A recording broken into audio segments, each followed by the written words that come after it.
nós estamos estudando a Epístola de Paulo aos Efésios, né? E nos nossos estudos nós estamos agora já nos encaminhando para um dos últimos ensinamentos do apóstolo, e portanto estamos já na fase final do estudo dessa epístola.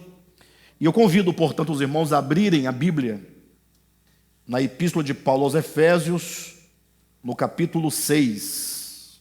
Essa noite nós teremos um dos estudos um tanto mais densos dessa série aqui dentro de Efésios, né? Um tanto mais complexo, não exatamente pelo conteúdo em si, embora o conteúdo traga algumas dificuldades, mas eu me proponho a esclarecer ponto a ponto aos irmãos, o que certamente vai dissipar a complexidade, mas é tanto complexo em virtude daquilo que foi trabalhado em nossas mentes durante muitos anos. Ou seja, pelo fato de nós termos ouvido insistentemente uma grande mentira por muitos anos, por muitas bocas, muitas vozes, muitos ministérios, aconteceu que esse engano, esse dogma, esse engano, esse sofisma, acabou se sedimentando dentro de nós, de tal forma que quando nós ouvimos de um modo diferente daquilo que é o tradicional, daquilo que é o convencional, logo gera em nós um espanto. E nós, comumente, não gostamos muito do espanto. Nós gostamos daquilo que confirma aquilo que nós já ouvimos, confirma aquilo que nós supostamente sabemos. Nós não queremos a dificuldade do novo, porque todo novo vai requerer mudanças, né? Todo novo, ele traz, de certo modo, uma revolução dentro de nós. O novo exige que nós destruamos, que nós abramos mão de toda a estrutura que fora gerada e temos que começar de novo a construir um novo entendimento. Mas lembrem-se que o espanto diante do novo é o princípio fundador da filosofia. Entenda a filosofia não nos termos acadêmicos, mas no sentido de a filosofia ontológica natural do próprio homem, que é quando o homem ele começa a se despertar para o conhecimento, quando o homem começa a perguntar, quando o homem perde a capacidade de perguntar o que é isso, quando o homem perde a capacidade de perguntar como pode ser isso, essa pessoa está morta, né? Ela se equivale neste momento aos animais que, a despeito de estarem em contato com o mundo, mas para eles não há mundo e, portanto, não há espanto, para eles não há pergunta, eles apenas usam do cosmos enquanto um suporte de sobrevivência. Por isso que os cachorros sempre vão ser cachorros, eles nunca vão evoluir, nunca vão mudar, nunca vão construir, porque eles não têm essa capacidade que é própria e única dos seres humanos. Tratando de todos os seres da terra, o homem é o único ser com a capacidade de se espantar diante do novo, diante do inédito, e de então começar a perguntar, né? Então, a complexidade do que nós diremos hoje existe em maior medida porque nós vamos olhar esse texto por um ângulo que talvez a maioria dos cristãos nunca olharam, nunca perceberam, tá bom?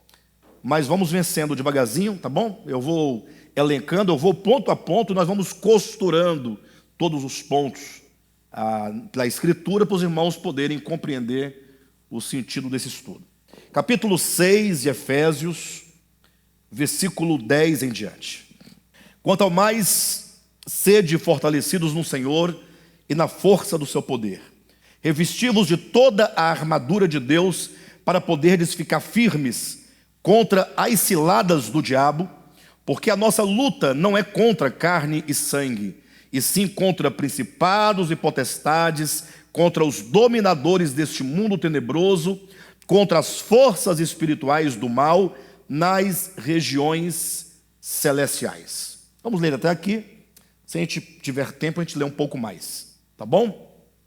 Amados, antes de nós entrarmos propriamente nesta porção, haja vista que nós já falamos sobre os fundamentos do que queremos dizer no último estudo da semana passada, falamos sobre aqueles dois grandes princípios do reino de Deus, porque falar de luta espiritual falar de batalha espiritual, falar dessa guerra cósmica espiritual, é falar, certamente, na formação de um exército, do ponto de vista coletivo, e é falar de um soldado, do ponto de vista individual. Ou seja, Paulo, nesta epístola, ele fala sobre a unidade do povo de Deus, a unidade da igreja, enquanto o resultado final e máximo da redenção, da obra de redenção que nós experimentamos.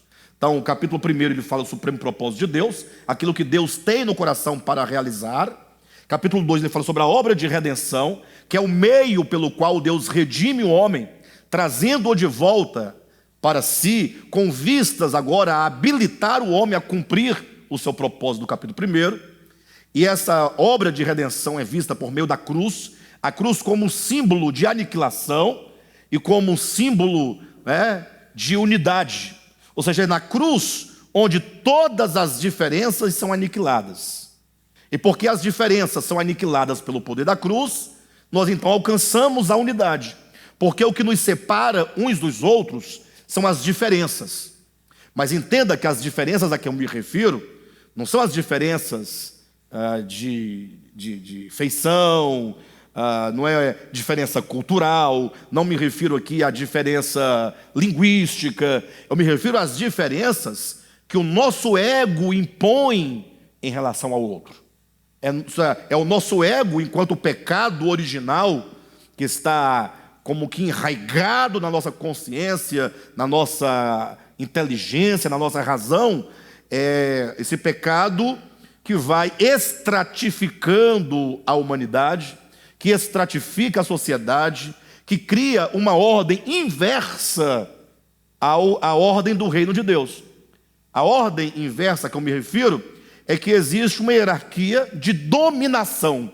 Sempre nessa hierarquia do império das trevas, do cosmo caído, vai prevalecer o ego, e os homens então vão cada vez querendo galgar, subir nessa hierarquia para ele ter alguém em quem pisar, ter alguém para ele humilhar, ter alguém para ele explorar, ter alguém para ele despejar a sua violência. Esse é o grande problema do mundo. E nós vimos que os dois grandes pilares do reino de Deus é exatamente o inverso. É certo que no reino de Deus também há uma hierarquia, mas essa hierarquia do reino de Deus é de natureza distinta da hierarquia do mundo.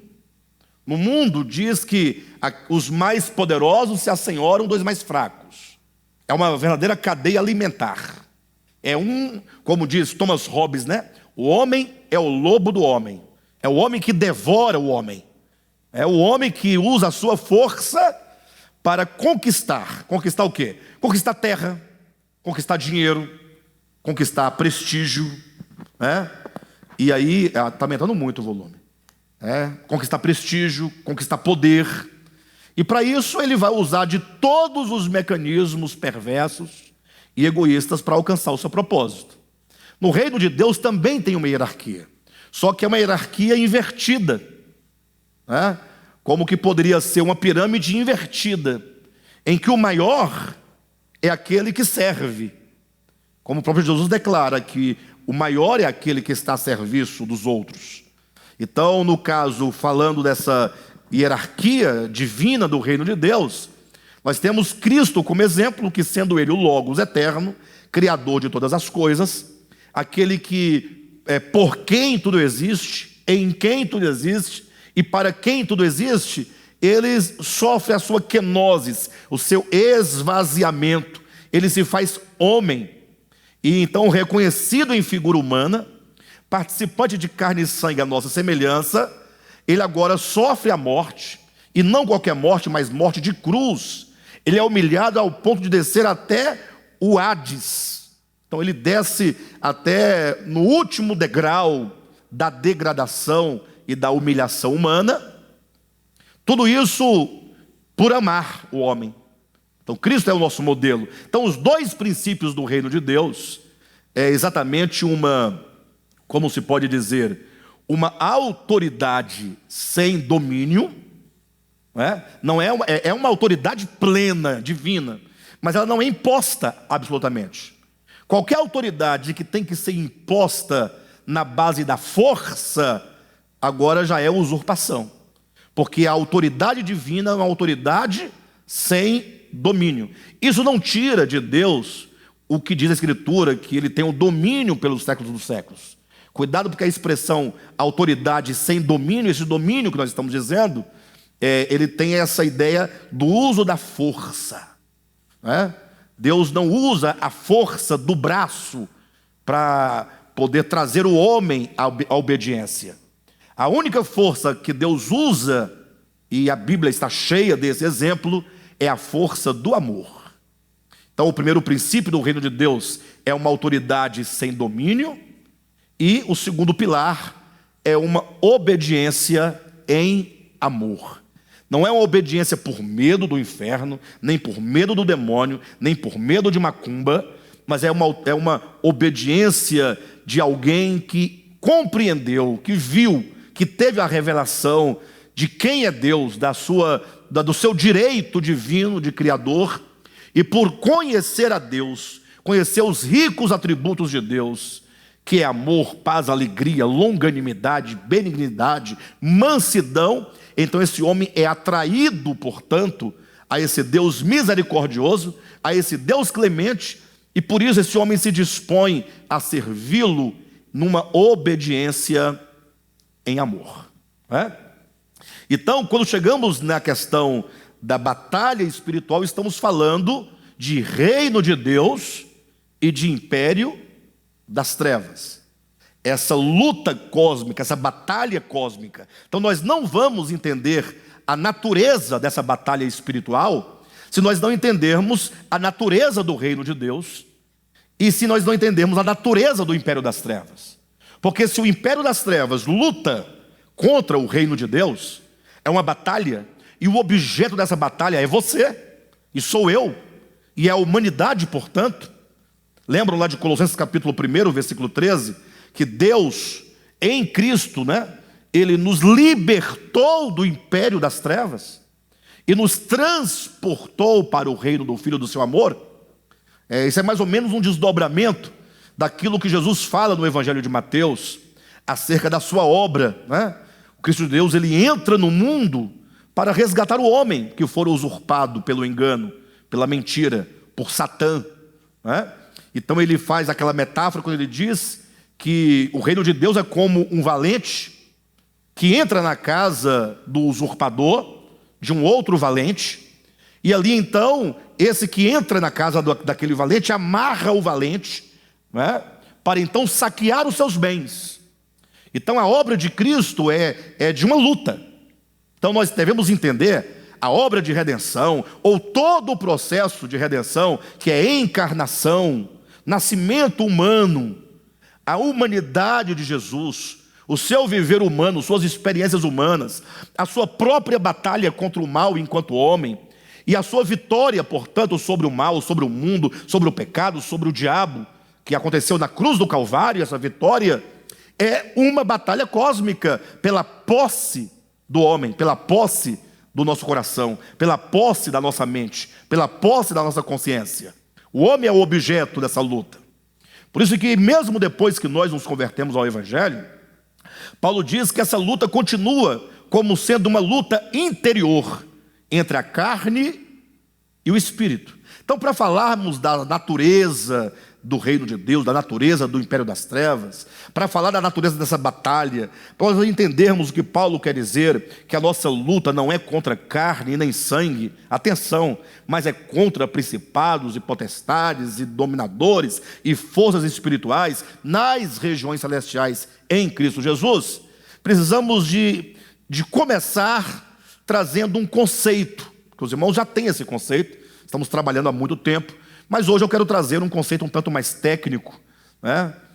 Inclusive, eu vou trazer aqui um pensamento de Martin Heidegger, que é um grande filósofo, inclusive protestante, cristão, do século XXI, século XX, digo, alemão, e ele trabalha a questão da hermenêutica fenomenológica. Então, a hermenêutica, que é a arte da interpretação da Bíblia. E aqui eu tenho que falar isso para os irmãos a nível de apenas de conhecimento, para os irmãos entenderem de onde procede o entendimento que nós vamos passar para os irmãos essa noite. Ou seja, antigamente só havia a tal da hermenêutica, coloquemos assim nesses termos, jurídica, né? Mas aí nós temos depois a hermenêutica teológica, que vai então, a literária, que vai sofrendo um tanto de mudanças na sua percepção. Hermenêutica, enquanto a arte da interpretação, vai se desenvolvendo até chegar em dois grandes nomes do século XX, que é o Martin Heidegger e também o Hans-Georg Gadamer. São dois grandes filósofos da linguagem, né? E eu quero dizer com isso que muitos teólogos cristãos não conseguem perceber o ensinamento que nós vamos passar para os irmãos hoje, não somente o de hoje, mas todos os outros, mas o de hoje com muito mais intensidade, por falta exatamente do conhecimento de como se interpreta o texto bíblico. Então eu não estou aqui trazendo algo da minha cabeça, não é fruto de uma imaginação, não quero ser aquele que inventou a roda, né? Eu sou apenas alguém que tomei conhecimento de um modo de interpretar muito mais coerente do que historicamente nós temos visto no cristianismo. Então Martin Heidegger, na sua teoria acerca da filosofia da linguagem, ele traz a seguinte expressão. Eu vou explicar para os irmãos, não se assustem, é um meio estranho assim as palavras, mas vocês vão entender porque eu vou explicar, tá bom? É um pouco esdrúxulo o conceito dele, mas vocês vão entender. Ele diz assim, olha, a aletheia e o aletés não residem na proposição, mas no próprio ser. Aletheia é uma palavra grega que quer dizer verdade. Aletés é outra palavra grega que quer dizer o genuíno, aquilo que é genuíno, aquilo que está para a essência, para o ser. Haja vista que nós vivemos num mundo de aparências, né? Porque tudo que nós vemos, interpretamos a partir daquilo que nós entendemos que é. Então, essa hermenêutica, ela busca entender a essência. Então, o Heidegger diz assim, olha, a verdade que é a aletheia e a substância, a essência, o genuíno que é a aletés, não residem na proposição. Ou seja, não queira encontrar a verdade em proposições, em conceitos, em teologias escritas. Nunca você vai entender o que é a batalha espiritual a partir de um conceito meramente linguístico. Nunca você vai entender a verdade que é Deus, ou a essência, o ser de Deus, ou a verdade acerca do homem, o ser que é do homem, nas meras proposições, nos meros dogmas. Antes, diz ele, a verdade e o genuíno, a aletheia e o aletés, não residem na proposição, mas no próprio ser. Ou seja, a verdade está aí, é algo que acontece dentro do homem. Esse é um conceito da visão orgânica da coisa. Então ele está dizendo, você só vai compreender, por exemplo, o que é o pecado, quando você compreender como que esse tal de pecado acontece dentro de você. Você pode ir para uma escola teológica, você pode aprender o conceito de hamartia, que é o pecado, você pode entender o conceito de metanoia, que é arrependimento, você pode entender o conceito do que você quiser entender. Mas, enquanto você estiver nos livros explicando, né, como quem faz uma equação matemática, que tudo se resolve no quadro e nada afeta diretamente o seu coração, isso aí você nunca assim vai encontrar, nem vai tocar a verdade. A verdade precisa ser compreendida no próprio ser. Entendem agora a definição dele? Então, todas as verdades bíblicas precisam ser compreendidas enquanto um mecanismo psíquico, um mecanismo espiritual, um mecanismo da alma, algo que está acontecendo aqui. Por isso o cristianismo ele está anos-luz atrasado da visão hermenêutica da atualidade, uma vez que toda a sua visão da Escritura são meros conceitos e meras teorias abstratas. Dá um exemplo para vocês.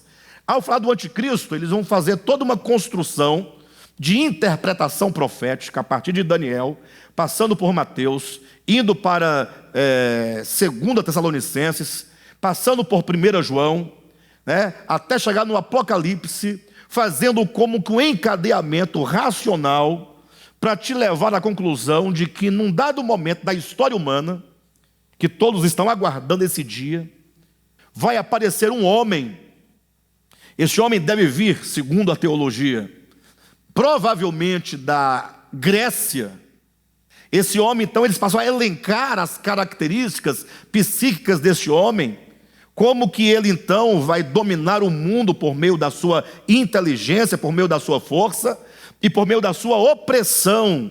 Ele vai ser um grande ditador, porque ele vai ter um grande poder intelectual, ele vai ter ao seu lado os exércitos do mundo, então ele vai obrigar você a receber uma marca, seja um carimbo, seja um chip, seja um biochip, seja o que for, para que você não possa ir ao mercado comprar um saco de arroz sem que ele te autorize. E está todo mundo esperando isso acontecer. Então essa é uma pseudo-verdade, no sentido de que é uma hermenêutica que fala do anticristo enquanto algo que não está em você, que não passa por você, é algo fora de você, é algo do qual você não tem nada a ver com a coisa. Vocês entendem?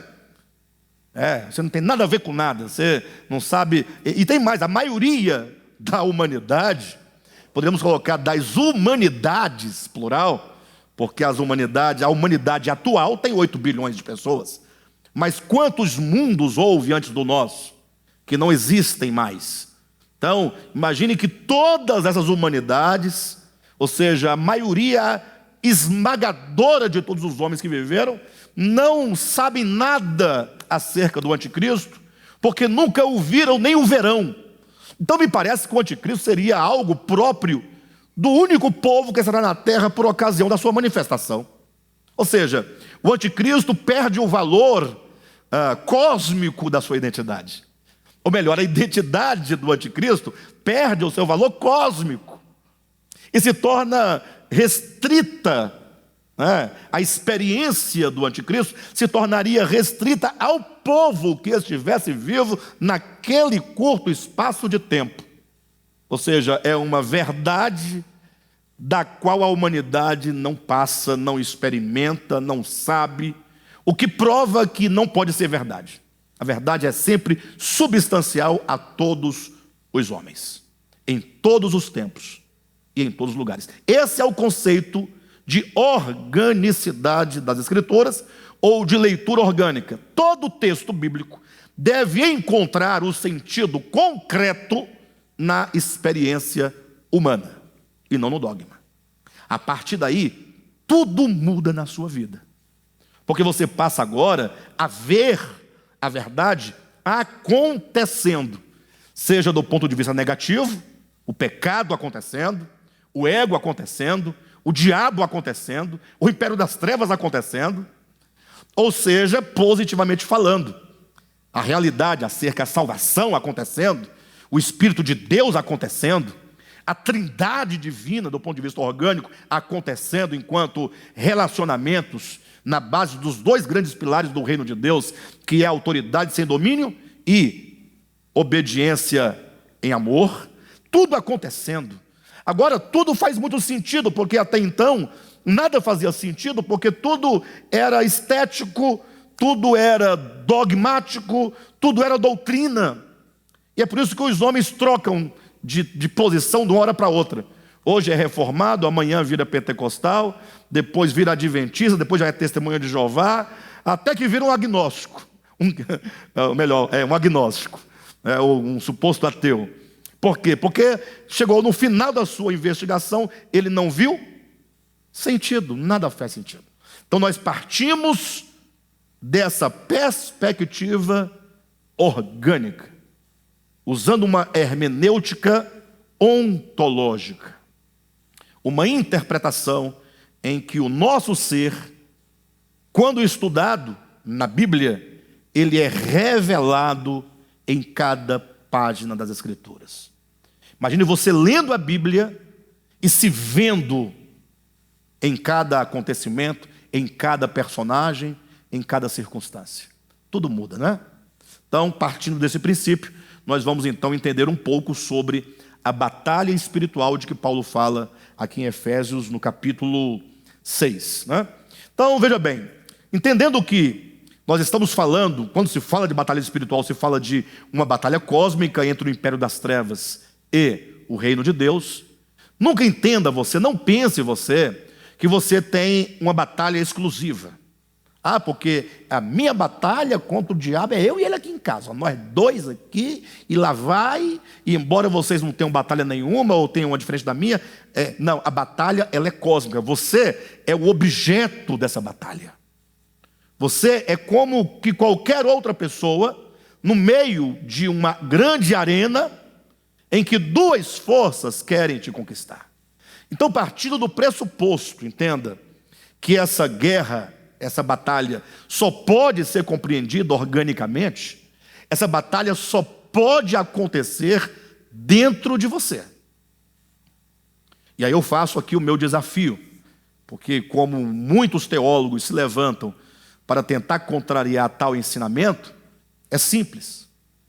Se você ler Efésios capítulo 6, e Paulo diz assim, olha, a nossa luta não é contra carne nem sangue. Então não é contra o quê? Não é contra homens. O que é carne e sangue? Não é o homem? Aí eu pergunto, afinal, os crentes vivem a lutar, não é contra os homens, me parece? Eles não estão indo para dentro dos tribunais, para dentro das cúpulas do Congresso, lutar contra LGBT, lutar contra isso e aquilo, lutar contra a direita, lutar contra a esquerda, lutar contra alguma coisa. Essa batalha não é contra carne e sangue, me parece? Sim ou não? Então vamos resgatar aqui o primeiro princípio. Quando a Bíblia diz que a nossa luta não é contra carne nem sangue, puxa, tome posse dessa verdade, compreenda definitivamente que a sua luta não é contra os negros, não é contra os índios, não é contra o movimento LGBT, a sua luta não é contra as religiões afro, a sua luta não é contra, o que podemos colocar, contra os católicos, a sua luta não é contra a sua sogra, contra o seu patrão, não é contra o outro motorista no trânsito. A sua luta, ela não consiste nessas relações terrenas. A luta do cristão, ela sempre vai acontecer nas regiões celestiais. E aqui vem o primeiro desafio, que eu preciso trazer para os irmãos começarem a refletir essa questão e esta verdade. Então a pessoa ler esse texto, a nossa luta não é contra carne nem sangue, mas contra principados, potestades, dominadores nas regiões celestiais. Veja que aqui, na interpretação convencional, há um grande problema, porque ao mesmo tempo em que eles afirmam que a luta não é contra carne e sangue, mas contra principados, potestades nas regiões celestiais, eles traduzem essa batalha contra os seres espirituais no âmbito físico. Querem ver uma coisa? Quais são as provas ou as demonstrações que geralmente se apresentam para dizer da batalha espiritual? Se não as chamadas as retaliações do diabo. Já ouviram isso? Que o diabo vai retalhar a sua vida. Ou seja, ele vai, você começa a se consagrar, lá vem uma investida do diabo. Você começa a jejuar, lá vem uma investida do diabo. Você vai expulsar um demônio, aí supostamente você libertou a pessoa, lá vem uma investida do diabo. E como essas investidas se manifestam? É o motor que funde do seu carro, é o emprego que você perde, é uma doença que você concebe. Ou seja, tudo se traduz numa materialidade, ou num prejuízo e numa perda material. Já não é mais espiritual agora. Ou seja, se diz que é espiritual, mas ela se concretiza em coisas materiais. Isso aí é uma grande contradição desse pensamento. Então, para nós podermos entender que essa batalha acontece dentro de nós, pelo princípio da organicidade das Escrituras, basta que você evoque, pelo menos aqui, vamos colocar 3 textos bíblicos para você entender como essa batalha acontece dentro de você. Eu vou citar mais textos, Mas vamos começar a organizar o pensamento a partir de 3 textos. Vamos ler o primeiro. 2 aos Coríntios, capítulo 11. Encontraram? Veja o que diz, capítulo 1 em diante. Quisera eu me suportasseis um pouco mais na minha loucura. Suportai-me, pois, porque zelo por vós com o zelo de Deus, visto que vos tenho preparado para vos apresentar como virgem pura a um só esposo, que é Cristo. Mas receio que, assim como a serpente enganou a Eva com a sua astúcia, assim também seja corrompida a vossa mente, e se aparte da simplicidade e pureza devidas a Cristo. Então, esse primeiro texto, veja você, o apóstolo Paulo, primeiramente, ele fala da luta que ele tem para preparar a igreja. A igreja está sendo preparada como uma noiva, uma virgem pura, para o grande encontro com Cristo. Ou seja, Cristo há de receber, por ocasião da sua vinda, no seu segundo advento, uma noiva pura, né? Usando a linguagem de Efésios no capítulo 5, uma noiva sem mácula, sem ruga, né? Sem pecado, nem coisa semelhante. Então aqui Paulo está dentro de uma batalha travada, porque imagine só que o ministério da palavra, a pregação da palavra, a exposição da palavra visa purificar os santos, purificar a igreja de tudo aquilo que é perverso, tudo aquilo que é mal. Quando a palavra é pregada na sua pureza, na sua integridade, e ela é acolhida a partir de um coração ensinável, então essa palavra começa agora a nos purificar, a nos transformar. O que Paulo fala em Efésios capítulo 5 é que nós estamos sendo santificados pelo lavar de água da palavra, para então sermos apresentados essa virgem pura, sem pecado, sem mácula. Então veja que enquanto a pregação da palavra é feita com vistas à preparação da noiva de Cristo, Paulo coloca agora uma preocupação. Primeiramente ele coloca o que está acontecendo. Eu vos tenho preparado. De que maneira Paulo preparava a noiva do Senhor? De que maneira Paulo preparava a igreja para ser apresentada como virgem pura? Senão pela pregação da pura e da genuína palavra de Deus, pelo ministério da palavra apostólica, por meio do ministério da palavra da reconciliação, conduzindo os homens a Deus, a palavra que leva os homens a uma profunda reflexão, a uma profunda compreensão, a uma profunda entrega do seu coração, para que então essa palavra surta ou faça todos os efeitos necessários dentro do homem, trabalhando nele de modo a santificá-lo, preparando para o grande encontro. Entretanto, Paulo diz no versículo 3, mas. Esse mas é a preposição, né? Ou melhor, a conjunção, desculpe-me, que aqui está fazendo o papel referenciador da batalha. Eu tenho preparado vocês para vos apresentar como virgem, mas, esse mais aqui faz a adversidade para com o outro lado, para com um outro ministério da palavra. Mas receio, o que ele receava? Mas receio o quê? Não, assim não. Receio o quê? Qual o receio dele? Esse assim é a comparação. Mas receio que a vossa mente. O que vem entre o assim e a vossa mente é o comparativo, é te levando de volta ao princípio, para você compreender como que tudo começou, como que ainda está acontecendo nesse tempo, e como vai concluir isso no Apocalipse.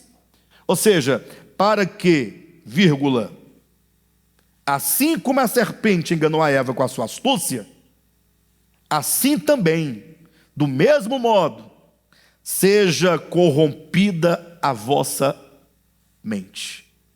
Então ele está dizendo assim, olha, por um lado estou eu preparando a igreja para encontrar-se com o Senhor.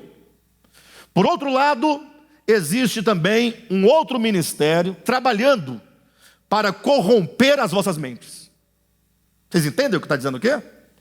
Ou seja, ele diz, nessa guerra, o meu receio é que a igreja, os santos, os soldados de Cristo, eles vinham a sucumbir dessa batalha. Porque se é intuito, se é propósito, se é missão, se é tarefa do apóstolo, levar a igreja, é apresentá-la pura, santa, sem mácula, sem pecado, como virgem pura, pode ser que nesse processo, pelo menos é o que está aqui no pensamento paulino, os irmãos, ao invés de serem trabalhados pela verdade para a pureza, eles tenham suas mentes corrompidas. Corrompidas pelo engano, corrompidas pela mentira. E aí ele resgata o fio de condução, a origem desse fio condutor, do mesmo modo que a serpente enganou a Eva. Aí eu pergunto, como foi que a serpente enganou a Eva? Todos conhecem o texto. Como foi? E agora nós vamos entender qual é o mecanismo do império das trevas nessa batalha espiritual.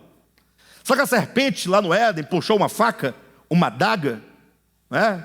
Puxou uma espada japonesa, lutou com Kung Fu, capoeira, um canhão de guerra. Qual foi o instrumento? Qual foi o método, o modus operandi para derrubar o homem, para tirar o homem do seu lugar, para distanciar o homem de Deus? Foi por meio do discurso, por meio da palavra. Por meio da palavra. Satanás, ele usa a palavra, porque é a palavra enquanto linguagem que nos constitui. Todos nós somos linguagem. Tudo que você é linguagem. Você só é um ser humano que lida com o mundo e que interage com o mundo por causa da linguagem. É a linguagem que denomina, é a linguagem que traz a ideia da coisa.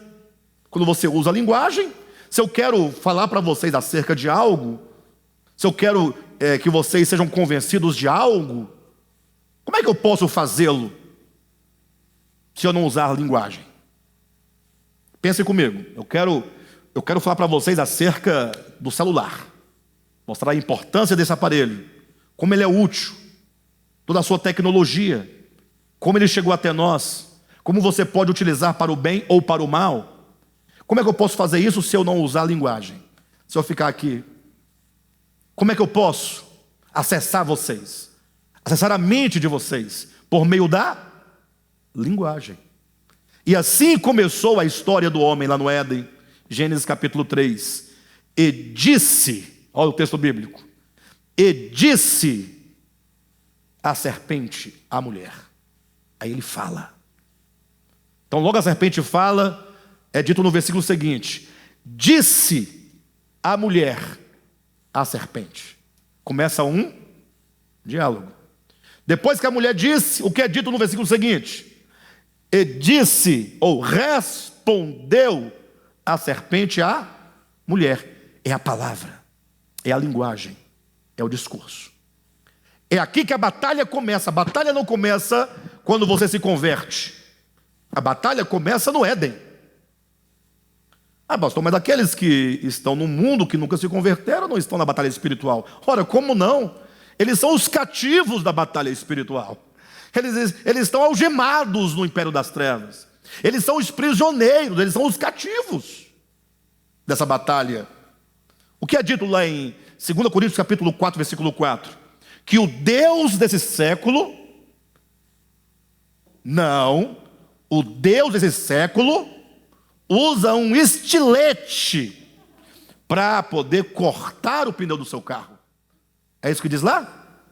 Olha a batalha acontecendo. O Deus desse século cegou o quê? O entendimento. Gente, quando é que nós vamos nos despertar para esse mecanismo? Quando é que nós vamos nos despertar para isso? E o pior, tudo que nós ouvimos de todo mundo nós acreditamos. Nós somos contagiados por um desejo mimético, um desejo que nos contagia. Nós temos desejo de sangue, nós temos desejo de violência. Toda sorte de violência nos agrada. Agrada ao nosso coração, ainda tomado pelo problema do pecado. De modo que quando alguém fala assim, olha, o irmão Pedro é uma pessoa extraordinária. Os irmãos precisam ver a fidelidade desse irmão naquilo em que ele crê. Como que ele, quando crê, ele toma posse daquela palavra mesmo. Eu pergunto, eu falei sobre ele, não falei ou não? Sim ou não? Essa palavra que eu falei sobre ele vai chegar aonde? Pela boca de quem?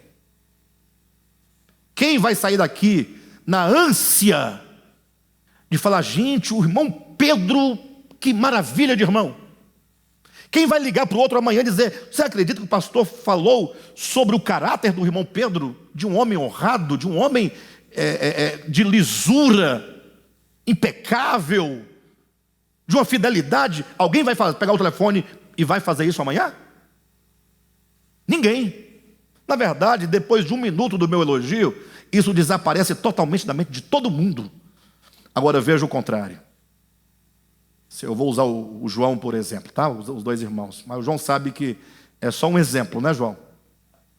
E se alguém achar que não é exemplo e passar para frente, só vai confirmar o que eu estou dizendo. Você fala, irmãos, eu tenho uma coisa para falar para vocês. Fala baixo. Né? A Jane, minha esposa, fala assim, caiu o lápis. Aí ninguém entende, ela quer dizer assim, ela se abaixa para poder pegar, para poder falar no ouvido da outra pessoa e ninguém achar que ela falou porque estava pegando o lápis. Entendeu? Sem futuro, mas é interessante, né? Caiu o lápis, é para poder se aproximar da pessoa. Ou seja, fala baixo. O João, rapaz, pensa num camarada sem futuro. Logo a pessoa pergunta o quê? O que foi? O que aconteceu? Aí agora eu crio uma história. Eu posso falar uma história verdadeira, ou posso criar uma mentira acerca dele, ou posso mesclar as duas coisas, tomar uma verdade e começar a misturar as tintas da mentira para poder ficar mais cabuloso o pecado dele. E então, quando se expõe o pecado de alguém, camarada, trambiqueiro, safado, pilantra, pegou a mulher não sei de quem, fez não sei o quê, quando sai reportagem de alguém que cometeu um grande pecado, um grande crime, uma grande coisa, eu pergunto, isso, às vezes a gente fica com aquele ar de, puxa, mas como pode, né? Mas quanta hipocrisia esse sentimento meu de falar como pode. Esse sentimento só vai ser verdadeiro se eu fechar minha boca e não passar para ninguém. E se eu orar por ele. E se eu procurá-lo para ouvi-lo. E ao ouvi-lo, não para condená-lo, mas para falar que eu estou do seu lado para te ajudar a levantar. Conta comigo. Conta com a minha discrição. Conta com a minha repreensão por amor. Conte com o meu apoio. Mas geralmente as pessoas pegam aquela fofoca, e aquilo não somente ganha o seu coração, a ponto de você tomar partido de uma causa que não é sua, como te faz você propagar para outras pessoas. Assim é, a palavra de Deus, ela cai em nós como que a semente cai à beira do caminho. Lógico que não é geral, né? E talvez não nessa intensidade, mas as coisas perversas do mundo das trevas, a linguagem, a comunicação, o engano, ganha profundamente o nosso ser de uma maneira que nos arrebata. Ficamos o dia inteiro debatendo, discutindo, gritando, brigando, querendo ir para a rua, fechar o STF, arrebentar com tudo. Fala a verdade. Não estou aqui falando de A nem de B, eu estou demonstrando que nós somos tomados por um desejo perverso de vingança, de sangue. Aí você fala, não, eu não.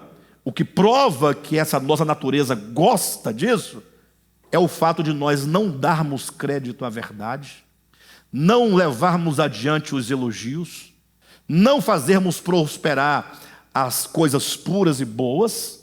Elas chegam em nós, aqui param e aqui se perdem, e a nossa ânsia de propagar o mal, por meio de uma fofoca, por meio de um comentário, nós propagamos com velocidade. Bem, de todo modo, lá nós vemos, lá no Éden, portanto, como que aquelas palavras da serpente foi ganhando então o coração da mulher. Naquele diálogo, naquele discurso, aquela voz, aquelas palavras, aquelas ideias foram formando um modo de pensar acerca da serpente, um modo de pensar acerca de mim mesmo, um modo de pensar acerca de Deus. De modo que naquele discurso lá, a serpente disse, conversa, Deus disse que você morre, mas é mentira dele, Deus é mentiroso, é certo que não morrerás. Mas o que Deus ganharia mentindo para mim? Uma pergunta da mulher. O que Deus ganharia mentindo para mim? É porque ele sabe, né? Que no dia em que tu comeres esse fruto, tal, serás como ele. Ou seja, ele não quer que tu sejas conhecedor do bem e do mal, porque ele quer te dominar, que você seja sempre ali uma marionete em suas mãos, sempre um autômato, sempre ali como que conduzida arbitrariamente por ele. Mas se você soubesse que você pode ser livre desse autoritarismo dele, você poderia viver por si mesma.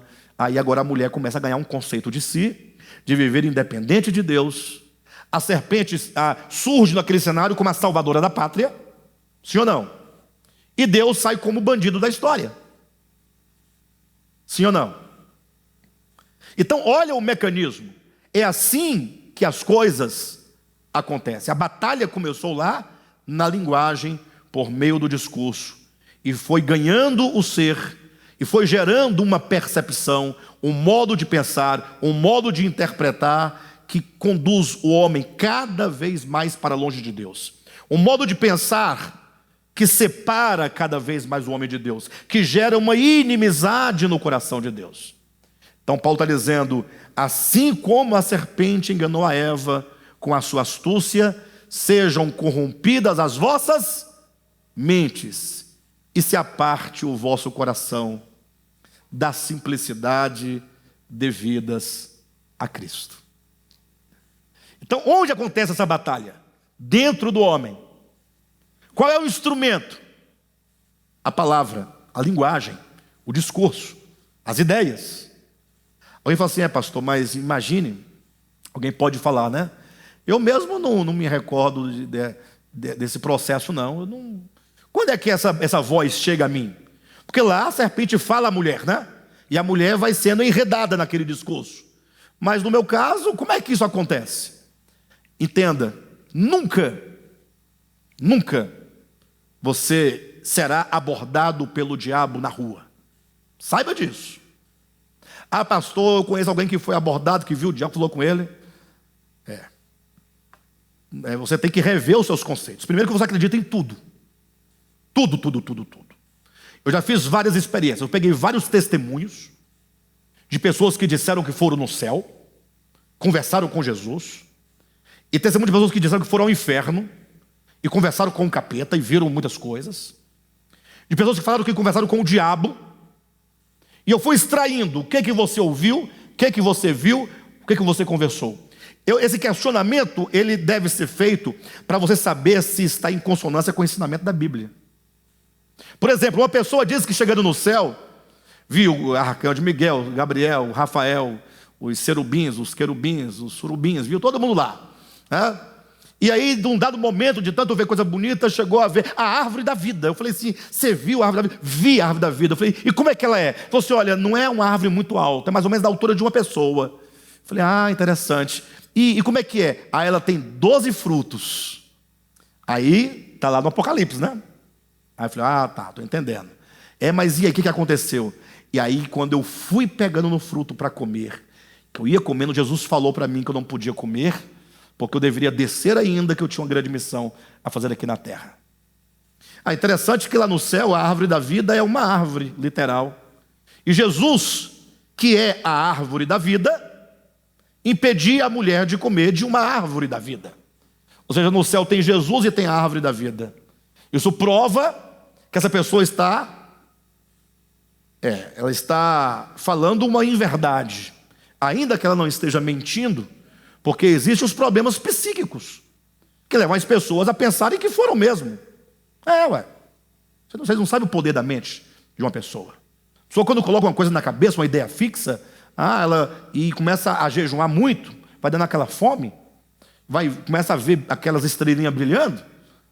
Se ela não vê enquanto no auge da fome, com as estrelinhas brilhando, ela entrega o jejum como uma feijoada, e vai dormir, aí sonha, aí fala, olha a resposta, aí vê as coisas. Fruto da sua imaginação, projeção, porque não está em consonância com a Escritura. Você não vai ver o diabo saindo de trás de uma esquina, que estava ali, tucaiando você. Aí vão dizer assim, mas foi assim que aconteceu com Jesus lá no deserto da tentação.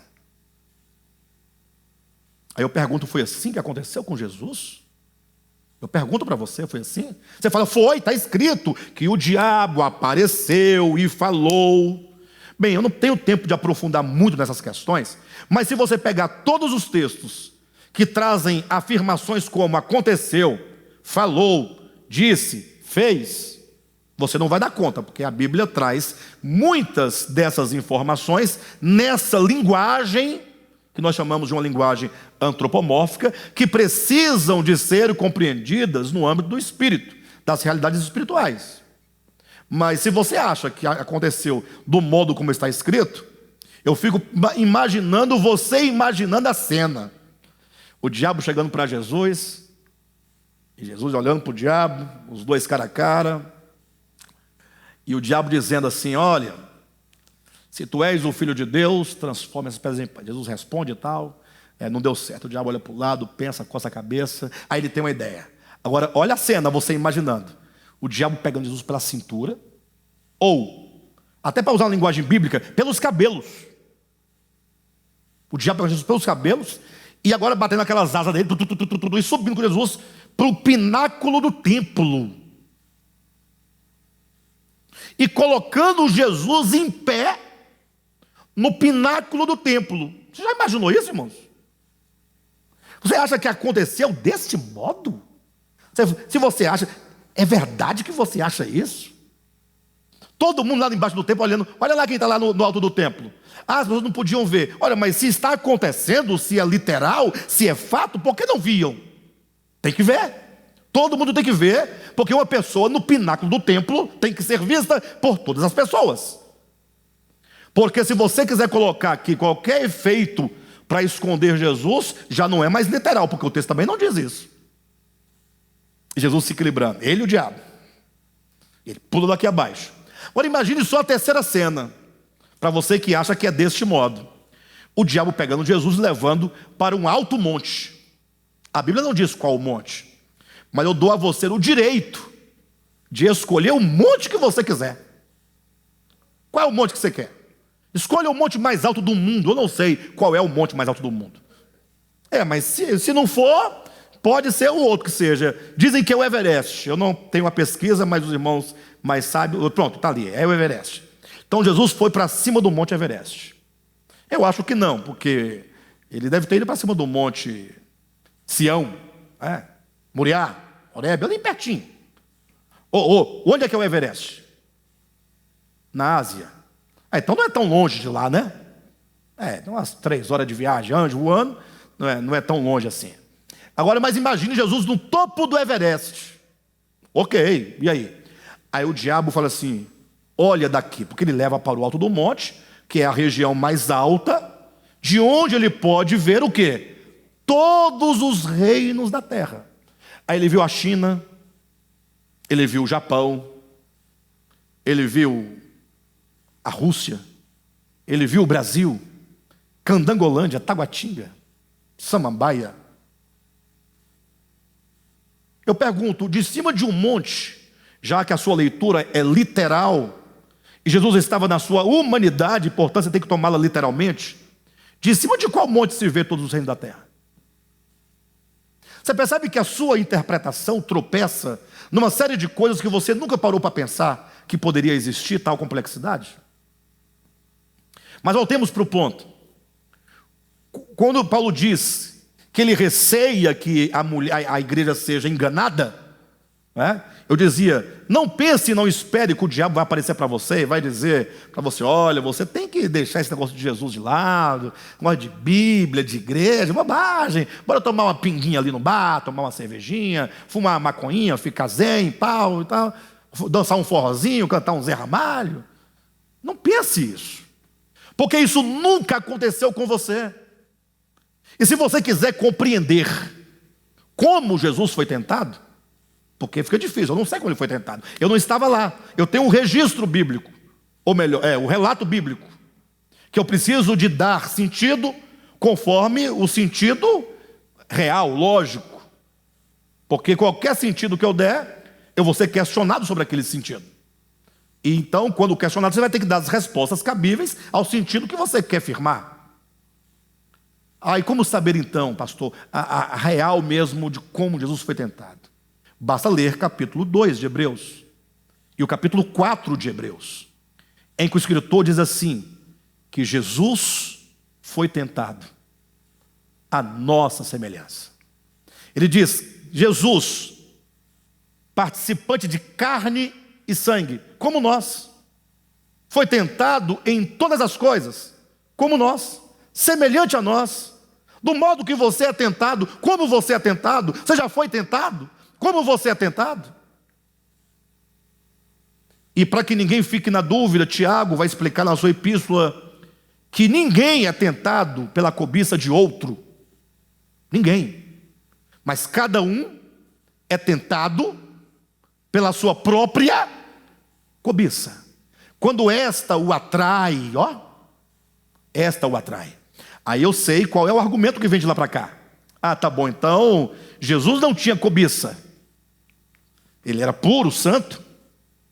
Mas observa que aqui existe um processo que Tiago vai chamar, demonstrando que cada um ele é tentado pela sua própria cobiça. Aí começa todo o desenrolar daquela situação, em que é como que um despertar, é como algo interior que chama a sua atenção. Isso não é pecado, não é? Quando ele diz assim, cada um é tentado pela sua própria cobiça, quando essa o atrai. O que é que o atrai? Você está aqui, de repente, vem algo. Não é que você vê algo toda hora. Mas somente quando aquele algo que você viu, desperta alguma possibilidade dentro de você. Isso não é pecado. Tanto é que alguém uma vez disse, daquele versículo, aquele que olhar para uma mulher com intenção impura, no seu coração já pecou. Não diz aquele que olhar para uma mulher pecou. Porque o primeiro olhar é um olhar normal, senão você está cego. Não tem como passar uma mulher e você não vê-la. Não sei que você esteja ali trabalhando em algo que tira a sua atenção, mas se você está andando normal, as pessoas passando, está vendo mulher passando, homem passando, cachorro passando, cavalo passando, carro passando, está tudo passando. Agora, quando você vê o primeiro olhar, e você firma, é o segundo olhar. O perigo está no segundo olhar, que é quando você foi atraído pela imagem.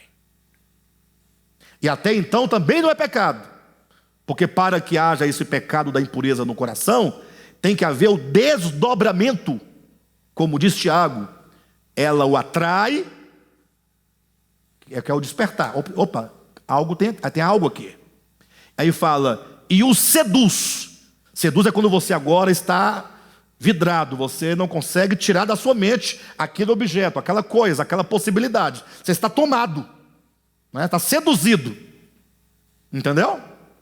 E aí diz que depois de atraído, então essa coisa te atrai, ela te seduz. Olha o desdobramento. Essa sedução é a tentação. O que eu faço? Como é que eu me comporto diante disso? Como é que eu procedo diante disso? Aí você começa a pensar, tem a possibilidade assim, se eu fizer assim ninguém fica sabendo, desse modo ninguém vê, se acontecer isso eu falo que foi isso e consigo sair, dou a dobra, saio por aqui. Você fica ali, sendo tentado, até que ele diz assim, depois da sedução, é dito, o pecado é concebido. Olha a ordem, atraído, seduzido, concebido. Concebido, aí é o pecado gerado no coração. Ou seja, ele nasceu. A coisa está formada. Há uma determinação. E aí ainda continua, porque o pecado ele não para no coração. Ele acontece enquanto o pecado no coração, é o que disse Jesus, mas na vida prática ele tem que prosseguir, não tem? Aí diz que o pecado é dado à luz. Olha a prática aí. Dar à luz é nascer o menino. É a consumação. E esse dar à luz ao pecado, uma vez consumado, que é o dar à luz, gera a morte. E aí tem uma longa discussão para saber que tipo de morte é essa. Porque para Jesus a morte aconteceu quando foi concebido. Para Tiago aconteceu quando se consumou.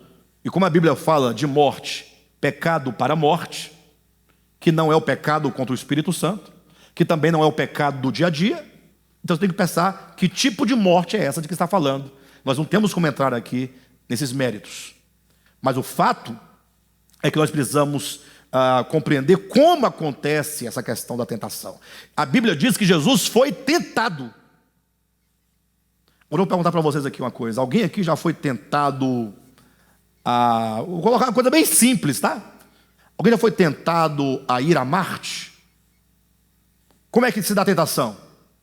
Primeiro, atrai.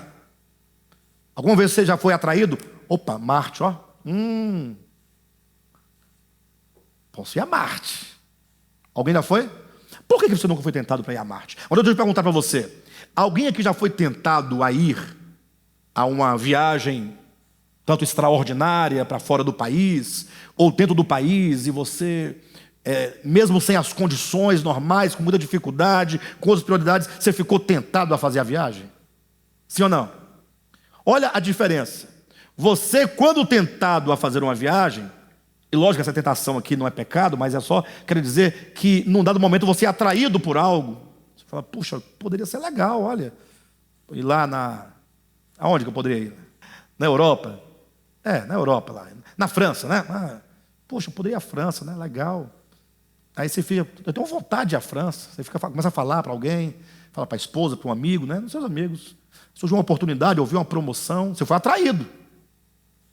Aí você começa a pensar naquilo, e você tem muita vontade de ir, de repente você pode estar seduzido, não? Estou apenas ilustrando como isso acontece. Então Jesus, diz a Bíblia, foi tentado em todas as coisas. E você só pode ser tentado por uma coisa real. Por que você não foi tentado a ir a Marte? Porque não é real. Se Jesus foi tentado, eu pergunto, é verdade? Jesus foi tentado? E só pode ser tentado diante de algo real e diante de uma coisa que seja possível de acontecer. Se Jesus não foi tentado, se você acha que ele não foi tentado, que ele viveu aqui, igual um anjo, que nada tocava ele estava como se no céu, então ele não pode nem te representar, ele não sabe o que você sente.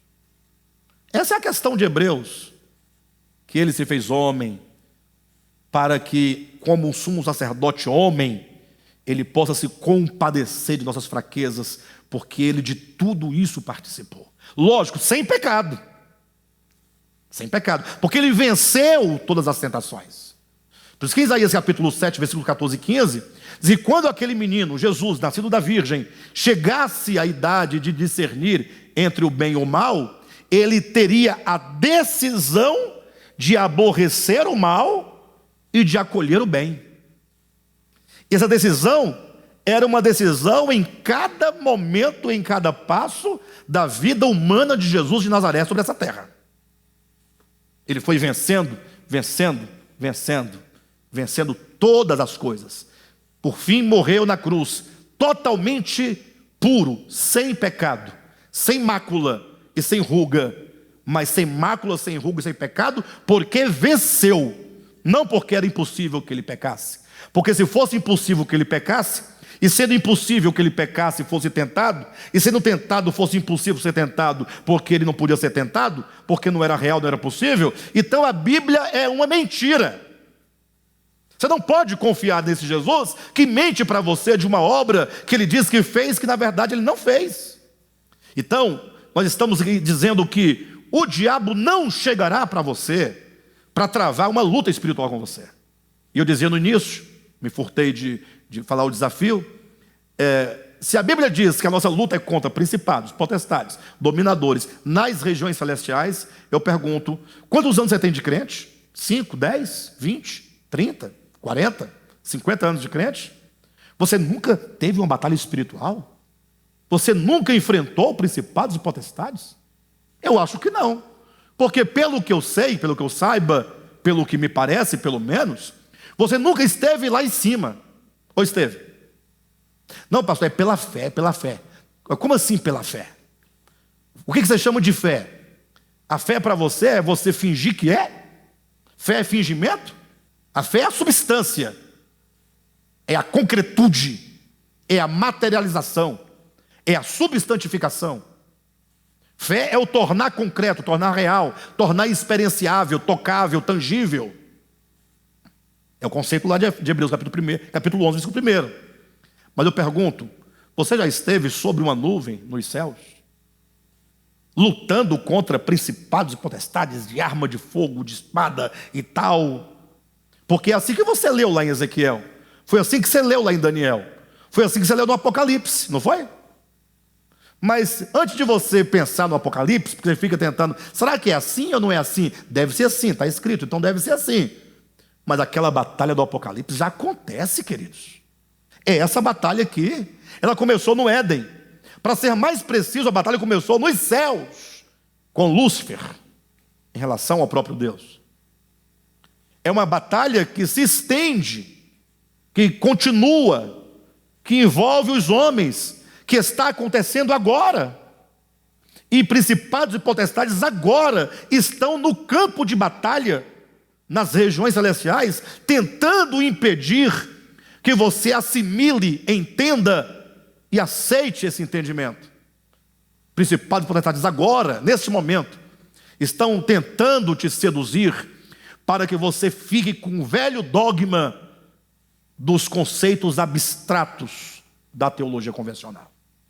Porque só desse modo você estará livre, ou melhor, só desse modo você estará impedido de batalhar a batalha espiritual e vencê-la. Porque basta você não entender como ela funciona, você já está sendo derrotado nessa batalha. Então, quando diz que a nossa luta não é contra carne nem sangue, e nós falamos que essa luta ela acontece por meio da linguagem, e como Paulo fala, de modo que a serpente, do modo como ela enganou a Eva, sejam corrompidas as vossas mentes. Ou seja, onde acontece o ferimento? É na mente. É na mente que acontece o golpe, Satanás. É na mente onde ele te atinge. Ele não vai atingir o pneu do seu carro, porque ele não ganharia nada com isso. Ele não vai atingir o motor do seu carro, ele não ganha nada com isso. Ele vai atingir a sua mente, te levando a ter pensamentos, concepções, ideias, conceitos, dogmas que não fazem a mínima diferença na sua vida cristã. Entre outras coisas, obviamente. Olha só o que diz o texto aqui em 2 Coríntios, é o segundo texto, capítulo 10, é o versículo, capítulo anterior ao que nós lemos. Olha o que Paulo diz no versículo 3 e 4. Porque embora, ou melhor, porque as armas da nossa milícia, então tem armas. Então tem armas, não tem? Existem armas, existe uma milícia, existe um batalhão, existe uma guerra. Ele diz, porque as armas da nossa milícia não são carnais. Então veja que é o próprio Paulo quem está dando o significado dessa batalha. A batalha não acontece na terra, não acontece na terra porque ela acontece nas regiões celestiais. Não acontece, não é contra o homem, porque é contra principados e potestades e dominadores e forças espirituais. Agora ele diz, e as armas que nós usamos não são carnais, não são da carne, e não são do mundo físico. Olha como que a Escritura vai trabalhando e vai construindo o ambiente, vai construindo um modo. Eu já sei que a minha mente é o alvo dessa batalha. Eu sei que é aqui na mente que a coisa vai acontecer e deve acontecer. Então Paulo diz que as nossas armas não são carnais, e sim poderosas em Deus. As armas do apóstolo, as armas dos apóstolos, as armas da igreja, elas são poderosas em Deus. E quais são as finalidades dessas armas que não são carnais, dessas armas que são poderosas em Deus? Qual é a finalidade dela? São poderosas para destruir. Então veja da parte de Deus. Agora olhem para mim, vamos encaixar tudo. Se da parte do império das trevas, assim como a serpente manipulou a mente de Eva com a sua linguagem, com o seu discurso, com as suas ideias, forjando a maneira de pensar, consequentemente de se pôr no mundo, de agir no mundo contra Deus, contra o próximo, contra si mesmo. Agora diz que as armas de Deus também vão atingir o mesmo lugar. Tem armas da serpente na sua mente para manipular, para corromper. As armas de Deus vão bater aonde? Na sua mente. Olha aí, versículo 4. Porque as armas das nossas milícias não são carnais, e sim poderosas em Deus para destruir fortalezas. Para destruir fortalezas. Então, o verbo aqui, para destruir, vírgula, anulando, mudou a forma verbal? Destruir, anulando, mudou a forma verbal? Então o objetivo é destruir fortalezas. Porque o anulando é o modo como as fortalezas serão destruídas. Pensem nisso.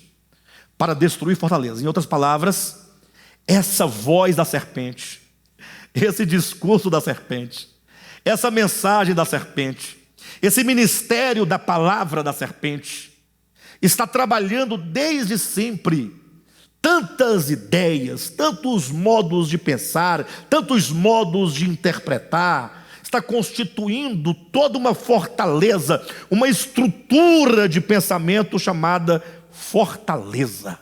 Ou seja, vai bater aqui e não vai destruir. Aquilo que Satanás constrói na mente do indivíduo é forte.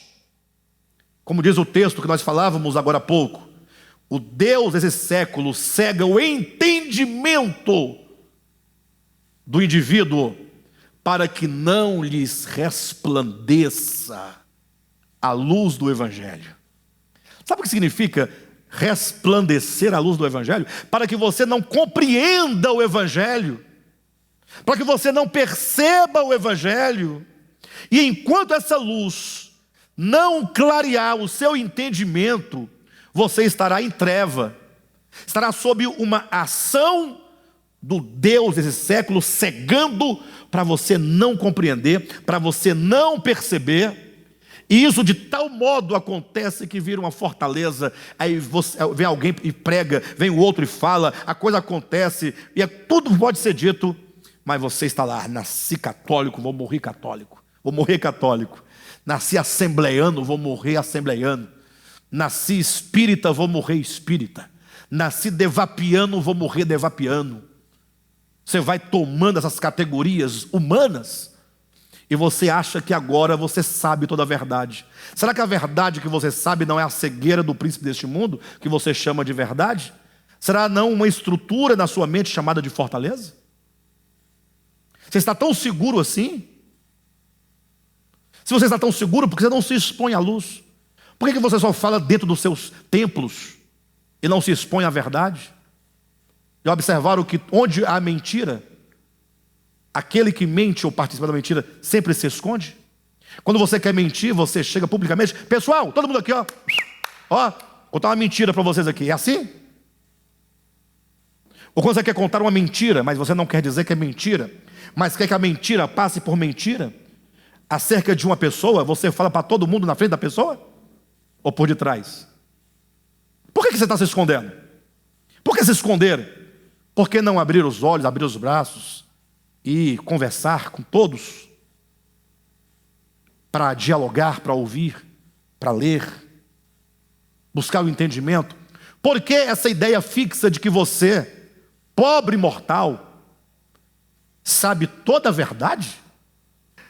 Eu quero confessar aos irmãos que já teve uma época na minha vida que eu achava que eu conhecia toda a verdade. Teve.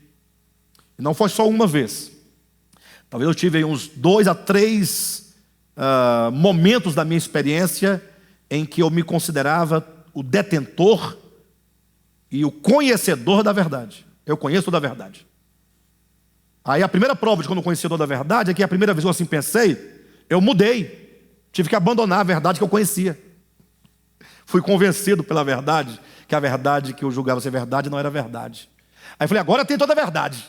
Agora toda a verdade. Aí teve que vir outra verdade para desconstruir aquela verdade que eu julgava que era verdade, que eu descobri que não era verdade. Falei, agora cheguei, né? Cheguei no Devap, acabou. Devap é Devap, pessoal. Vocês acham que Devap é o quê? Hã? Não confunda Devap com essas coisinhas que tem por aí, não. Devap é a última Coca-Cola do deserto. Quebrei a cara.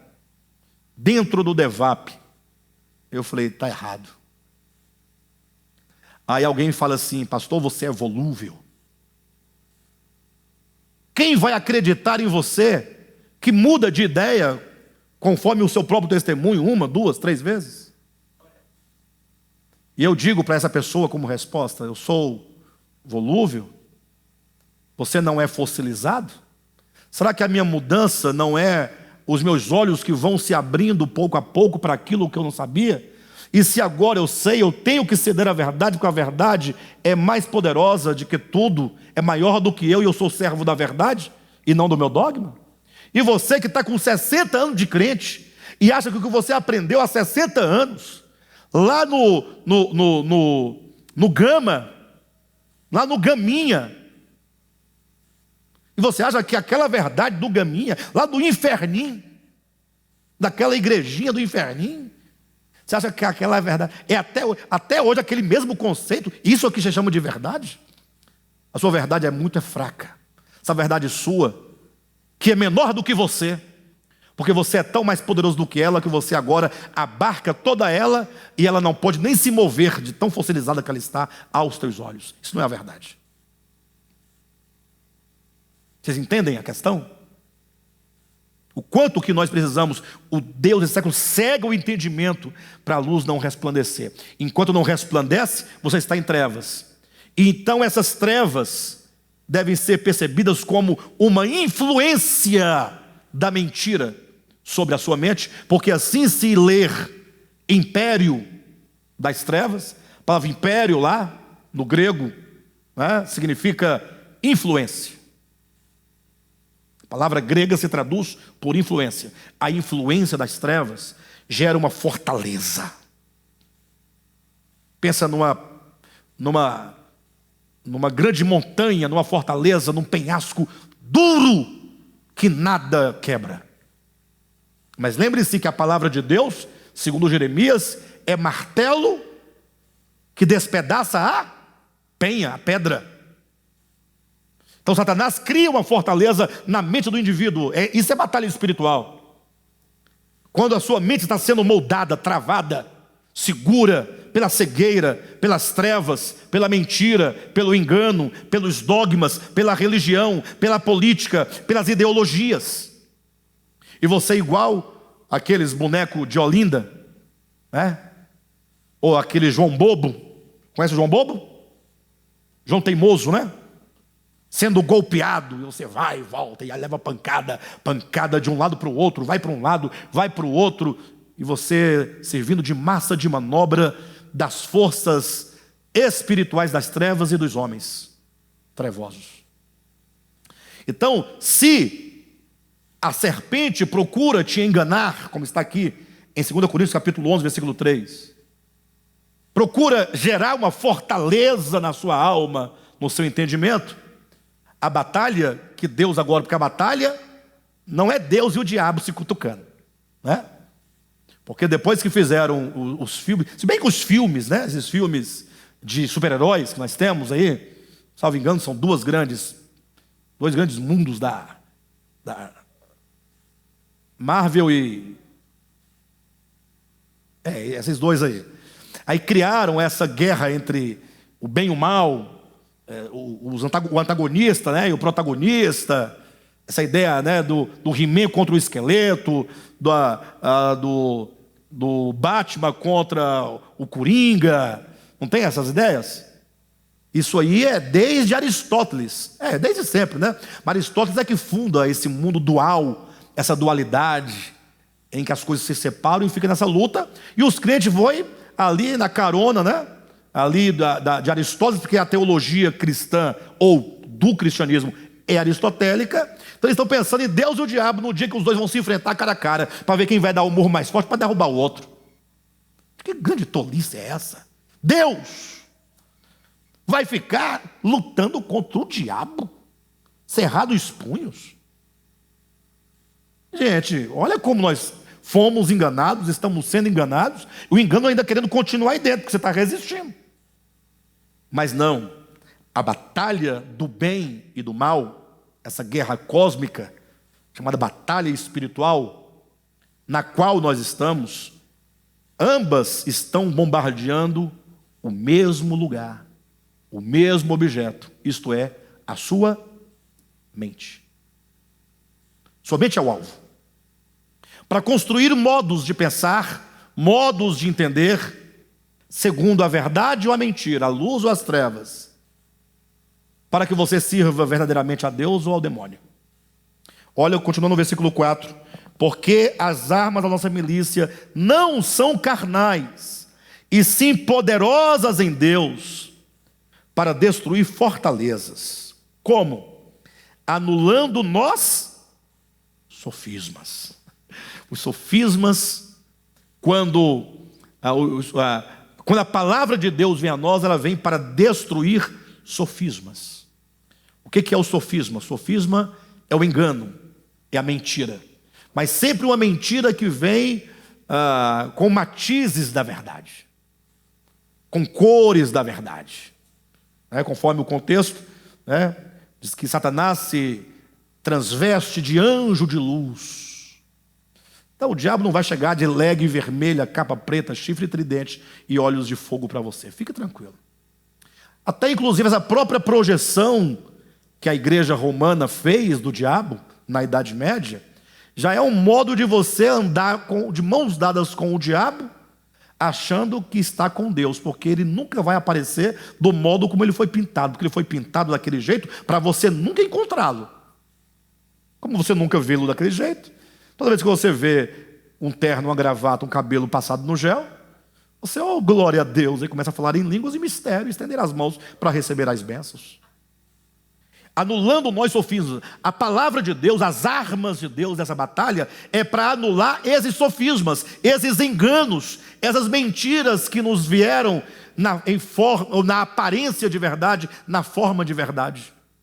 Nós temos que vencer isso somente por meio da palavra, anulando nós sofismas e, como diz, e toda altivez, e também anulando toda altivez que se levante contra o conhecimento de Deus. O que é a altivez que se levante contra o conhecimento de Deus? É o que mais tem. Deus é o ser incognoscível, que não pode ser conhecido. Absolutamente. Do contrário, não seria Deus. Ninguém pode conhecer a Deus. Ah, pastor, mas aí você está falando bobagem, porque a vida eterna consiste em conhecer a Deus, né? Conheçamos e prossigamos em conhecer o Senhor. A Bíblia está cheia de textos que falam de conhecer o Senhor. Isso aí é aquilo que está em Romanos 1, quando fala aquilo que de Deus se pode conhecer. Ou seja, Deus, ele se manifesta ao homem e se revela, né, de um modo que você pode concebê-lo na sua humanidade. E todo conhecimento que o homem tiver de Deus na sua humanidade nunca será um conhecimento pleno de Deus, nunca será um conhecimento completo e muito provavelmente nunca será um conhecimento legítimo, porque sempre estará passando pelo filtro da nossa consciência histórica de ser. Por mais que o seu entendimento seja claro acerca de Deus, é como Paulo diz, vendo como por espelho. É distante ainda. Vocês entendem? Mas de repente, vêm os dogmas da mitologia, vêm os dogmas do paganismo, vêm os dogmas do judaísmo, vêm os dogmas do cristianismo, e o camarada agora chega ao ponto de falar que conhece a Deus. Essa altivez de declarar que conhece a Deus, e por isso, esse que conhece a Deus, pode agora projetar esse Deus e apresentá-lo como a forma única e absoluta de Deus, se torna negativamente uma altivez contra o conhecimento. Aquilo que parece ser favorável é o pastor, o camarada, que vai pregar sobre Deus. E me parece que ele tem todo o conhecimento de Deus. Ele é o pastor. Afinal, ele fez teologia, 40 anos de ministério, pregador, expulsou demônios, curou enfermos, homem de jejum, homem de palavra, homem de monte. Então, todo mundo vai ouvi-lo. Se ele não conhecer a Deus, quem conhece? Aí o indivíduo agora vai pregar sobre Deus, e aí vai dizer, categoricamente, como eu ouvi mesmo uma mensagem, é um videozinho que corre na internet, nos Kawaii, nessas coisas aí, e é um pastor contando uma suposta história de um professor ateu. Não sei se vocês já ouviram. Diz assim que o professor ateu sempre desafiava os alunos que Deus não existia, não havia. Aí o pregador, para poder ganhar a turma, aqueles crentes fracos, aquele crente de escola, aquele crente que ouve, ele até falou, ouve Zé de Camargo e Luciano, ouve não sei o que e tal, tudo ficava lá humilhado na faculdade. Mas diz que de repente chegou um crente de botina. Aí tem que ser essa construção. Olha a construção, que já vem carregada de preconceito para tentar elevar um outro conceito. De botina, calça jeans e camisa xadrez. Vocês entendem? E aí desafiou nesse dia, dizendo que não havia Deus, se alguém ali poderia provar que Deus havia. Aí então esse indivíduo teria levantado, olha a ideia desse pastor, pregando para a multidão, de umas 10 mil pessoas, pelo que passa assim pelas câmeras. E aí então, olha a conversa. Diz que o professor falou assim, pegou um ovo e disse, se Deus existe, como você diz, soltarei este ovo, e Deus vai apará-lo. Ele não vai quebrar. Ele vai cair no chão e vai rolar. Mas se ele quebrar, Deus não existe. Aí disse que o jovem cresceu, falou, permita-me antes fazer uma oração. E olha a oração do jovem. É aqui na oração que agora os olhos dos irmãos começam a encher d'água. É nesse momento que a igreja começa a se encher de um suposto poder. Na verdade, é apenas uma sensação, uma catarse, pelo que eles estão ouvindo. E o rapaz teria orado assim, Senhor, esse professor não desafiou a mim, mas ao Senhor. E portanto, como eu sei que tu existes, porque eu conversei contigo hoje, então este professor vai soltar o ovo, e o Senhor vai segurar o ovo. O ovo vai cair, mas não vai quebrar, ele vai rolar no chão. E Deus, quando isso acontecer, mata este professor. Em nome de Jesus, amém. E disse agora, professor, solta o ovo, larga o ovo. E o professor, não, calma.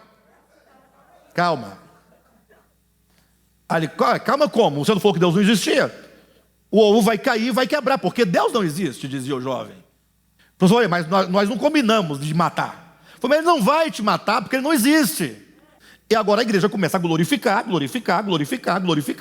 A história acaba inacabada, porque o fato é que o professor não joga o ovo no chão. E acaba por aí.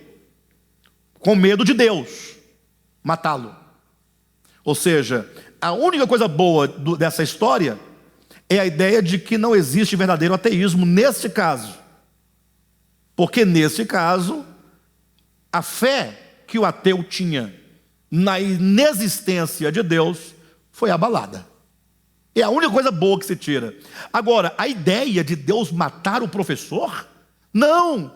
Agora seria a hora de o nome de Deus ser glorificado e aquele professor vivo, dobrado e curvado, viver para a glória de Deus. E não um Deus vingativo, com raiva do professor, que porque desafiou, agora eu te mato. Que Deus é esse? Que você agora deve crer pelo medo? Pela coerção? Pelo chicote? Se assim fosse, quem amaria a Deus? Todos poderiam servi-lo, mas sempre por medo. E quando se serve por medo, não obedece por amor. Essa é a grande verdade. Então, quando diz e se levanta contra toda altivez que se levanta contra o conhecimento de Deus, pode ser visto tanto no sentido de alguém que julga ter o conhecimento de Deus, e por julgar ter tal conhecimento, prega um Deus equivocado, um Deus mau, um Deus perverso, um Deus injusto, um Deus tirano, e tal conhecimento de Deus é altivo, ou negativamente que se levanta contra o conhecimento, como se dá negativamente, por agora ignorar a Deus, agora afrontá-lo, desafiá-lo, desacreditá-lo, porque o homem se sente mais poderoso, se sente conhecedor de todas as coisas por meio do agnosticismo ou por meio do ateísmo. De todo modo, veja claramente quando diz, para destruir fortalezas, anulando nós sofismas e toda altivez que se levante contra o conhecimento de Deus, e levando cativo, olha a batalha espiritual, olha o que as armas de Deus fazem, levando cativo todo pensamento à obediência de Cristo. Agora, você já sabe que nessa batalha espiritual, de duas uma, ou a sua mente é corrompida pelo engano da serpente, 2 Coríntios capítulo 11, versículo 3, ou a sua mente é conduzida cativa à obediência de Cristo. 2 Coríntios capítulo 10, versículo 5. Vocês entenderam agora o resultado dessa batalha? O que significa então vencer nessa batalha? O que significa então permanecer firme no dia mau? Significa que no final do dia, e lembre-se, todos os dias são maus. Lembra que Jesus fala, deixe para cada dia o seu próprio mal. Cada dia tem o seu mal. Todo dia é mal. Quando você abre os seus olhos, você está num campo de batalha.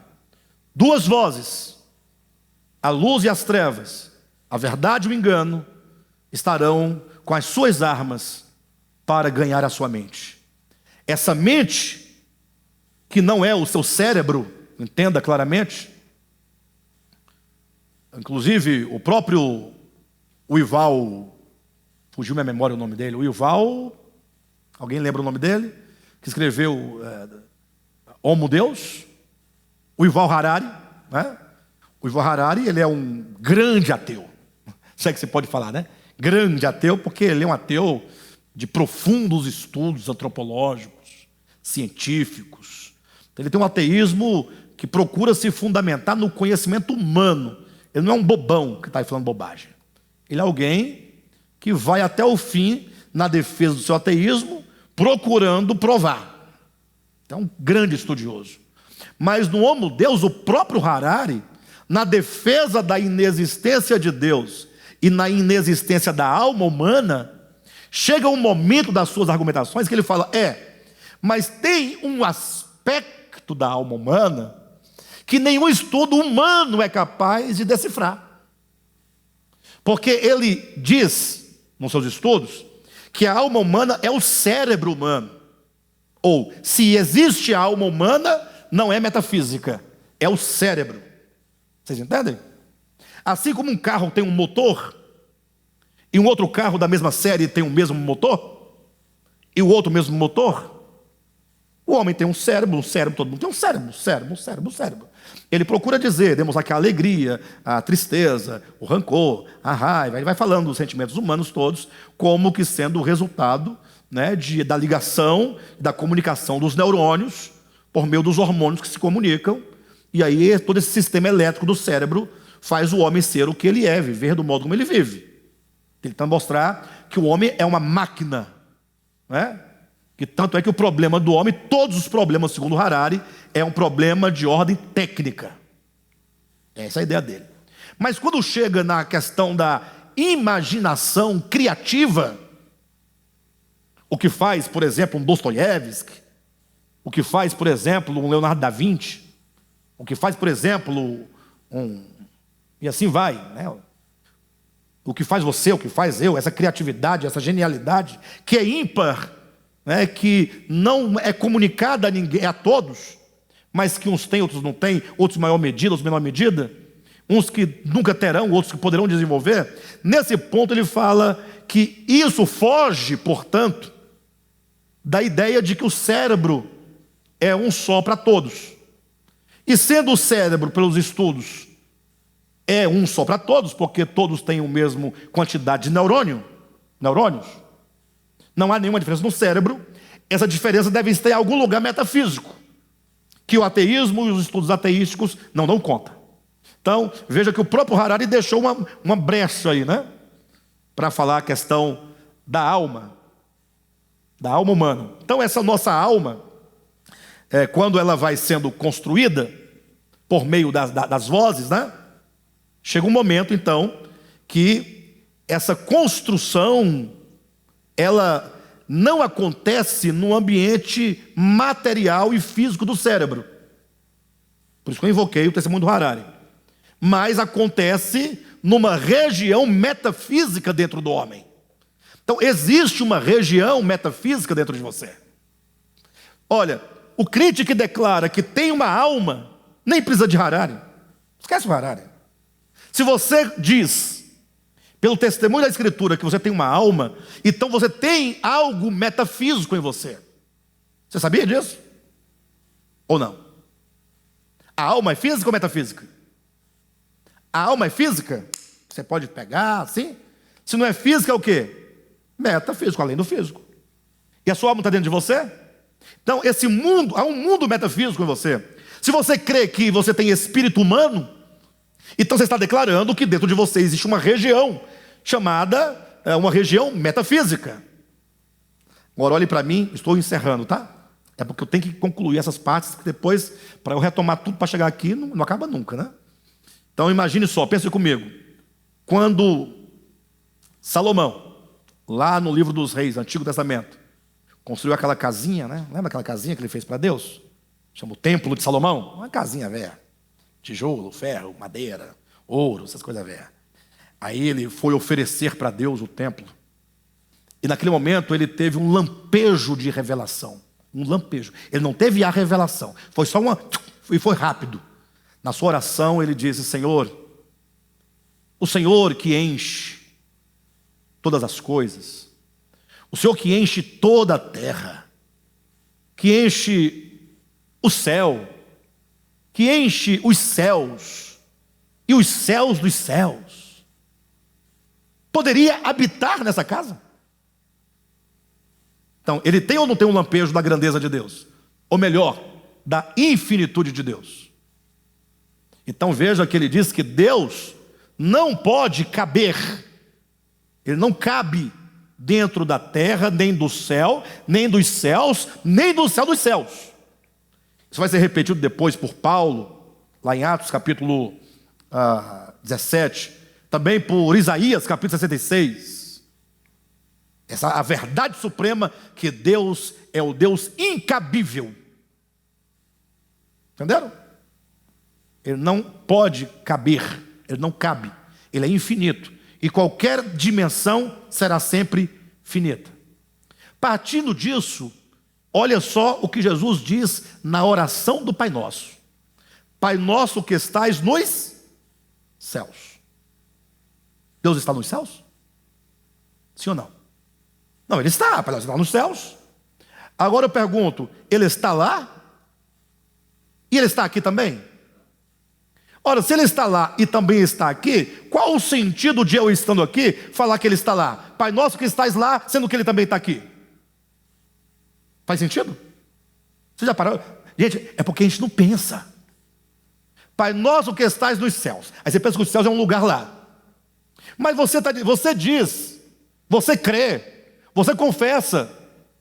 Salomão falou, Paulo falou, Isaías falou. A Bíblia inteira fala que ele enche todos os lugares, que a terra, o céu, os céus dos céus, e nada pode contê-lo. E agora você acha que Pai nosso que estás nos céus? Ah, pastor, Deus está nos céus, tá na terra também, e no céu dos céus também, e em todo o universo também. E qual lugar que ele não está? Não tem lugar onde ele não está, ele sempre vai estar. Na verdade, Deus não está, são as coisas que estão nele. Simples assim. Ora, então qual o sentido de céus na oração do Pai Nosso? Esses céus falam de uma dimensão metafísica dentro do próprio homem. Por isso que Jesus fala, o reino de Deus. E esse reino de Deus é eterno, ou não? Ele é espiritual, ou não? Ele é infinito, ou não?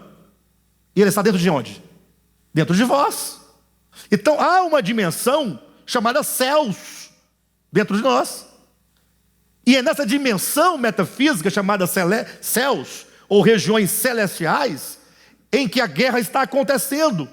Porque não existe luta do bem e do mal, da luz das trevas, no âmbito material e físico, mas somente no que concerne ao apoderar-se da sua mente, para que você se torne servo de um ou servo de outro, para que você obedeça a um, obedeça a outro.